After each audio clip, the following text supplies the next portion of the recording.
Syria আবারও রক্তাক্ত। ইসরায়েলের সামরিক আগ্রাসনের ভয়াবহতা পেরিয়ে গেছে নৃশংসতার সব সীমা। বোমা, ক্ষেপণাস্ত্র আর ড্রোন হামলায় ইতিমধ্যে প্রাণ হারিয়েছে অন্তত 940 জন নারী ও শিশু। এই বিভীষিকার মধ্যেই বিশ্বের সামনে এক অদ্ভুত নাটক উপস্থাপনা করেছেন তেল আবিব। যুদ্ধবিরতির ঘোষণা, মানবতার এই চরম পরিহাসে ক্ষুব্ধ বিশ্ব সম্প্রদায়। কিন্তু প্রশ্ন থেকেই যায়, যুদ্ধবিরতির আগে কি এই রক্তপাতের দায় এড়ানো যাবে? সিরিয়ার বিভিন্ন অঞ্চলে, বিশেষ করে দেহেরাত জোর, আল বুকামাল, ইদলিব, হামা ও আলিপ্পোতে ইসরায়েলে বিমান হামলা চলেছে লাগাতার। যেসব এলাকাকে ইরানপন্থী মিলিশিয়া ঘাঁটি বলে দাবি করা হয়েছে, সেখানে সাধারণ মানুষের বসতি ঘেঁষেই চালানো হয়েছে বিমান ও ক্ষেপণাস্ত্র হামলা। সবচেয়ে উদ্বেগজনক তথ্য, এই আক্রমণের লক্ষ্যবস্তুতে স্কুল, হাসপাতাল এবং আশ্রয়কেন্দ্র পর্যন্ত অন্তর্ভুক্ত। ফলে শিশু ও নারীদের মৃত্যু এড়ানো যায়নি। জাতিসংঘের মানবাধিকার সংস্থা হিসাব অনুযায়ী মাত্র ৪৫ দিনের ব্যবধানে প্রায় ৯৪০ জন নারী শিশু মারা গেছে, যাদের সিংহভাগই ছিল নিরস্ত্র নিরপরাধ।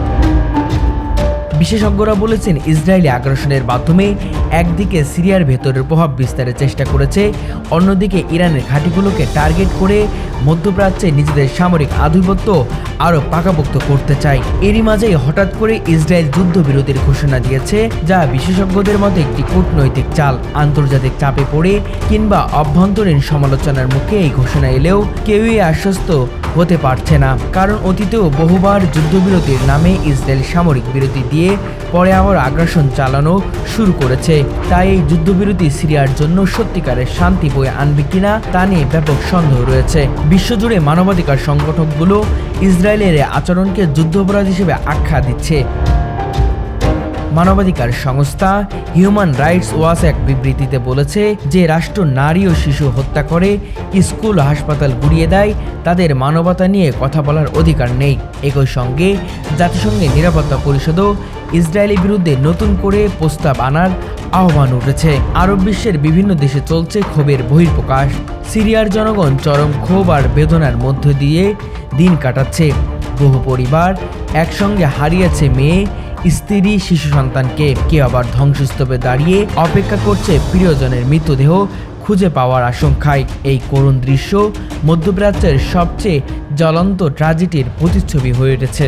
পরিস্থিতি যেখানে এমন ভয়াবহ, সেখানে ইসরায়েলের যুদ্ধবিরতির ঘোষণা যেন কানে ঠাঁই না পাওয়া এক কর্কশ সুর। বিশেষজ্ঞরা বলছেন, ইসরায়েল যুদ্ধবিরতির নাটক করে একদিকে সময় নিচ্ছে, অন্যদিকে আগ্রাসনের নতুন কৌশল তৈরি করছে। যদি সত্যিকার অর্থেই শান্তি চাই, তাহলে আগ্রাসন দায় মেনে যুদ্ধাপরাধের বিচারসম্মত হতে হবে।